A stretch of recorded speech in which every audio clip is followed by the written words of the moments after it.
ये कुछ शब्द हैं तुम्हारे सामने। पीपल लोगों को कहते हैं, पुलिस तुम्हें पता ही होगा, जेंट्री हाई क्लास उच्च वर्ग के लोगों को, पढ़े लिखे लोगों को, कैटल पशु को, डियर हिरण और शीप भेड़, पोल्ट्री मुर्गी फार्म, इलेक्टोरेट हम लोग जो वोट डालते हैं, रिचेस अमीरी, फिश मछली, नोबिलिटी नैतिकता, सॉफ्टनेस अच्छाई कह लो आसान हिंदी में। ये जितने भी शब्द तुम्हारे सामने हैं ये सारे के सारे काउंटेबल प्लूरल हैं। कैसे हैं? सारे बोलो कैसे नाउन। और जब मैं किसी नाउन को प्लूरल कह रही हूं तो वर्ब कैसी आएगी? सिंगुलर। वाह बहुत बढ़िया। जब नाउन काउंटेबल प्लूरल है तो वर्ब कैसी आएगी? प्लूरल। कभी भी इन पे एस या ईएस लगा के इनका दोबारा से प्लूरल बनाने की कोई जरूरत नहीं है।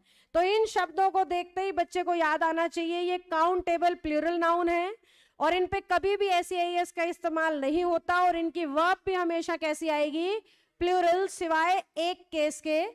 अगर इनके पहले लिख दिया अ या फिर लिख दिया वन, या लिख सकता है, या लिख सकता है दिस, या फिर दैट। बताना क्या क्या लिख सकता है। अगर इसमें से कुछ भी आता है ना तो इनकी वर्ब कैसी हो जाएगी? तो सबसे पहली बात क्या याद रखनी है, ये सारे नाउन कैसे हैं? जोर से बोलो। वर्ब कैसी आएगी? एस एस का इस्तेमाल। A1 दिस दैट लग गया तो क्या? Singular verb. पहला क्वेश्चन क्या है? Can you see that the kettle. Kettle के लिए क्या बताया है? Plural verb. तो इसकी जगह ऐसे काम आती है ये चीज जब पेपर में आती है। दूसरा लिख दिया द जेंट्री ऑफ मुंबई, क्योंकि डज तो सिंगुलर है और इन्हें वर्ब चाहिए कैसी? प्लूरल। डज का प्लूरल कौन है? डू। तो जेंट्री के लिए क्या लगना चाहिए?